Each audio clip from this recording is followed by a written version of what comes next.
നിങ്ങൾ ഉന്നയിക്കുന്ന വാദമുഖങ്ങൾ ചെയർ പറഞ്ഞു നമുക്ക് സഭയിൽ ചർച്ച ചെയ്യാം. ശബരിമലയിലെ സ്വർണ്ണക്കൊള്ളയാണെങ്കിൽ ചർച്ച ചെയ്യാമെന്ന് പറഞ്ഞു. ഗവൺമെന്റ് ചർച്ചയ്ക്ക് തയ്യാറുമാണ്. നിങ്ങൾ ആ ഭാഗം അംഗീകരിക്കുന്നില്ല. പിന്നെ നിങ്ങൾ ഉന്നയിക്കുന്ന ഭാഗം ചെയർ ഗവൺമെന്റുമായി ചർച്ചയ്ക്ക് തയ്യാറാണ്. ശബരിമലയിലെ സ്വർണ്ണക്കൊള്ളയാണെങ്കിൽ ചർച്ചയ്ക്ക് തയ്യാറാണെന്ന് ഗവൺമെന്റ് അറിയിച്ചിട്ടുണ്ട്. പക്ഷെ നിങ്ങൾ ചർച്ചയ്ക്ക് തയ്യാറല്ല. 18 അടിയന്തര പ്രമേയങ്ങൾ ചർച്ചയ്ക്കെടുത്ത സഭയാണിത്. 18 അടിയന്തര പ്രമേയങ്ങൾ ചർച്ചയ്ക്കെടുത്ത ഈ 15ാമത് കേരള നിയമസഭക്ക് ഈ ശബരിമലയിലെ വിഷയവും ചർച്ച ചെയ്യുന്നതിന് യാതൊരു മടിയുമില്ല. നിർഭാഗ്യവശാൽ അത്തരമൊരു ചർച്ചയ്ക്ക് പ്രതിപക്ഷം തയ്യാറാവുന്നില്ല എന്നുള്ളത് വളരെ ഖേദകരമായ കാര്യമാണ്.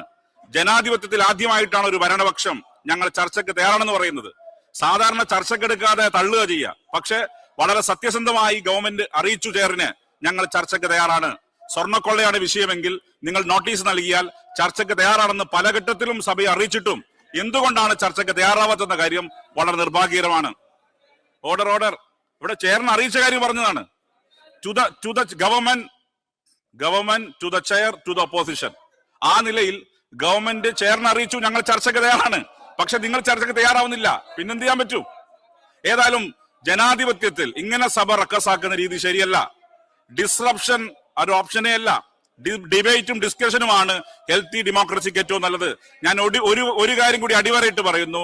ഡിസ്റപ്ഷൻ അല്ല ജനാധിപത്യത്തിന്റെ ഭൂഷണം. പകരം ഡിബേറ്റും ഡിസ്കഷനുമാണ്. ഡിബേറ്റും ഡിസ്കഷനും ഏറ്റവും കൂടുതൽ നടന്ന സഭയാണ് 15ാമത് കേരള നിയമസഭ. വളരെ പ്രൗഡുണ്ട് ചെയറിന്. വളരെ പ്രൗഡോടെ പറയാൻ സാധിക്കും ഇത്രയധികം അടിയന്തര പ്രമേയങ്ങൾ ചർച്ചക്കെടുത്തപ്പം അതിന് ചെയർ ചെയ്യാൻ സാധിച്ചു എന്നുള്ളത് പൊളിറ്റിക്കൽ കരിയറിൽ തന്നെ ഒരു അഭിമാനമായി കാണുന്ന ഒരു ചെയറാണ് ഞാൻ.